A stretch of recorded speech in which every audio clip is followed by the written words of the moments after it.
माता दी, आज सुनेंगे हम दूसरा अध्याय देवी के तेज से महिषासुर की सेना का वध। आओ शुरू करते हैं। प्राचीन काल में देवताओं और असुरों में पूरे 5 वर्षों तक युद्ध होता रहा। देवता इंद्र देवताओं के नायक थे। इस युद्ध में देवताओं की सेना परास्त हो गई। इस प्रकार संपूर्ण देवताओं को जीतकर महिषासुर इंद्र बन बैठा। युद्ध के पश्चात हारे हुए देवता प्रजापति श्री ब्रह्मा को साथ लेकर उस स्थान पर पहुँचे जहाँ पर भगवान शंकर विराजमान थे। देवताओं ने अपनी हार की कहानी भगवान विष्णु और शंकर जी को सुनाई। वह कहने लगे, हे प्रभु, महिषासुर सूर्य, चंद्रमा, इंद्र, अग्नि, वायु, यम, वरुण तथा अन्य देवताओं को अपने अधीन कर लिया है। उसने समस्त देवताओं को स्वर्ग से निकाल दिया है। वह मनुष्य की तरह पृथ्वी पर विचर रहे हैं। दैत्यों की सारी करतूत हमने आपको सुना दी है और आपकी शरण में इसलिए आए हैं ताकि आप उनके वध का कोई उपाय सोच सके। देवताओं की बात सुनकर भगवान विष्णु और शंकर जी को दैत्यों पर बड़ा गुस्सा आया। उनकी भौहें तन गई, आंखें लाल हो गई। गुस्से में भरे हुए भगवान विष्णु के मुख से बड़ा भारी तेज निकला और उसी प्रकार का तेज भगवान शंकर, ब्रह्मा और इंद्र आदि दूसरे देवताओं के मुख से भी प्रकट हुआ। देवताओं ने देखा कि उस पर्वत की ज्वाला चारों ओर फैली हुई थी। देवताओं के शरीर से प्रकट हुए तेज की किसी अन्य तेज से तुलना नहीं हो सकती थी। एक स्थान पर इकट्ठा होने पर वह तेज एक देवी के रूप में परिवर्तित हो गया और अपने प्रकाश से तीनों लोकों में व्याप्त हो गया। वह भगवान शंकर का तेज था। उससे देवी का मुख प्रकट हुआ। यमराज के तेज से उसके शरीर के बाल बने। भगवान विष्णु के तेज से उसकी भुजाएं बनी। चंद्रमा के तेज से दोनों स्तन और इंद्र के तेज से जंघा तथा पिंडली बनी और पृथ्वी के तेज से नितंब भाग बना। ब्रह्मा के तेज से दोनों चरण और सूर्य के तेज से उनकी उंगलियां पैदा हुई। वस्तुओं के तेज से हाथों की उंगलियां एवं कुबेर के तेज से नासिका बनी। प्रजापति के तेज से उसके दांत और अग्नि के तेज से उसके नेत्र बने। संध्या के तेज से उसकी भौहें और वायु के तेज से उसके कान प्रकट हुए थे। इस प्रकार उस देवी का संपूर्ण शरीर तैयार हुआ।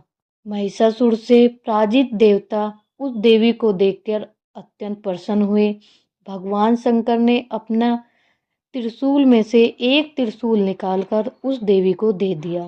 भगवान विष्णु ने अपने चक्र में से एक चक्र निकालकर उस देवी को दे दिया। भगवान वरुण ने देवी को शंख भेंट किया।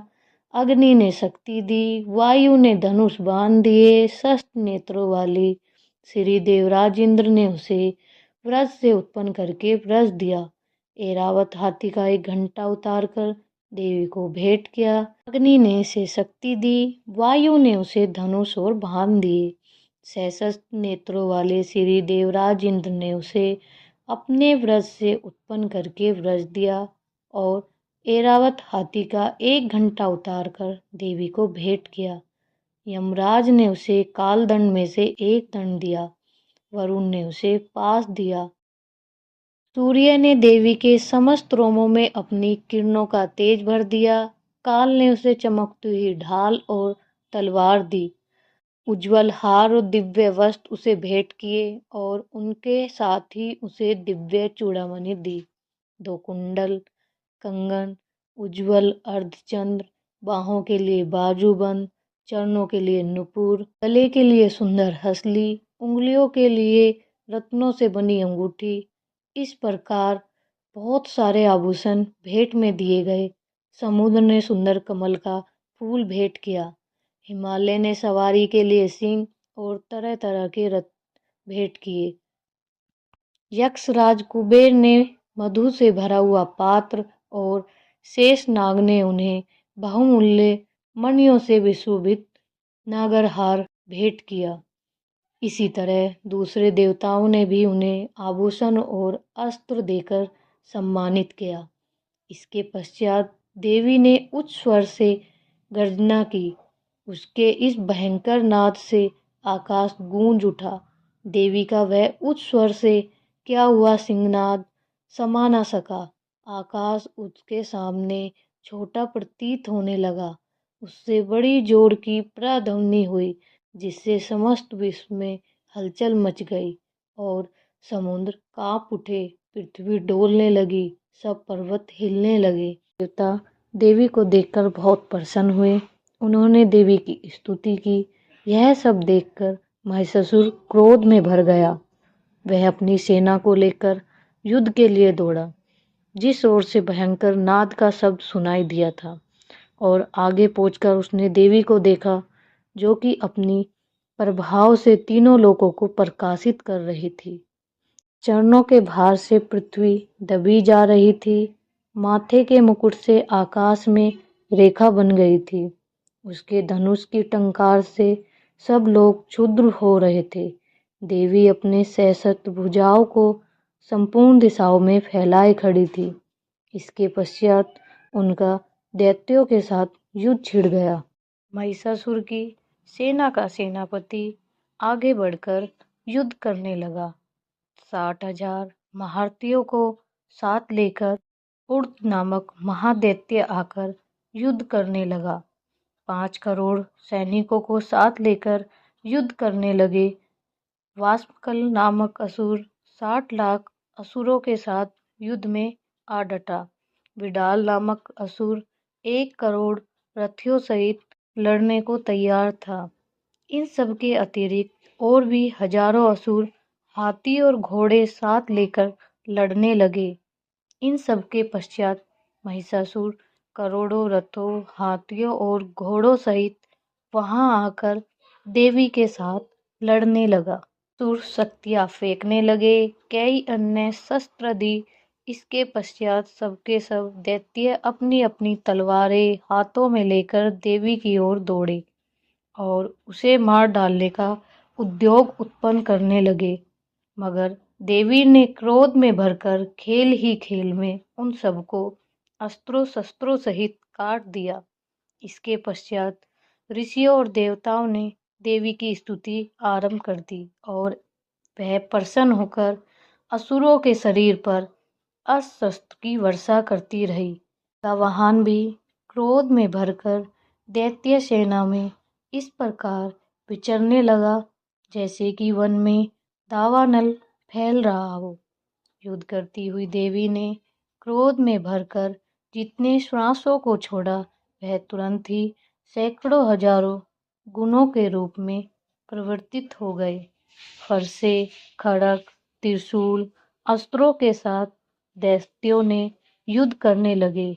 देवी की शक्ति बढ़ते हुए वह गण दैत्यों का नाश करते हुए ढोल, शंख आदि बजा रहे थे। देवी ने त्रिशूल, गदा, शक्ति, खेटक इत्यादि की सहायता से असुरों को मार डाला।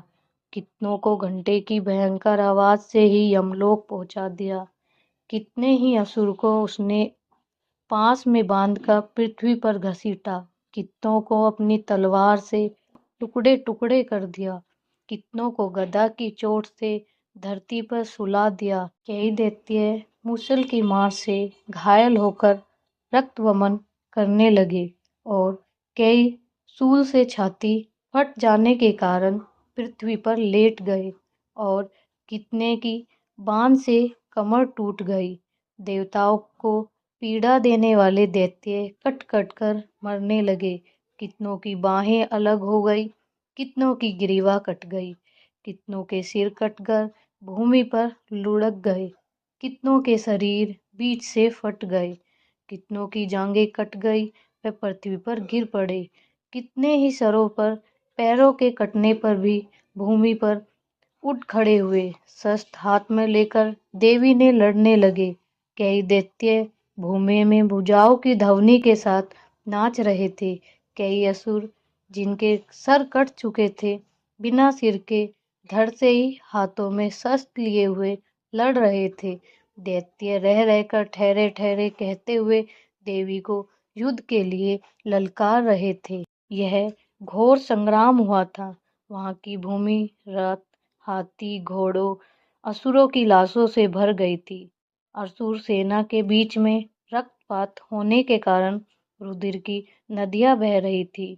इस तरह देवी के असुरों की विशाल सेना को क्षण भर में इस तरह नष्ट कर डाला, जैसे तृण काष्ठ के बड़े समूह को अग्नि नष्ट कर डालती है। और देवी का सिंह भी गर्दन के बालों को हिलाता हुआ, बड़ा शब्द करता हुआ असुरों के शरीर से मानो उनके प्राणों को ढूंढ रहा था।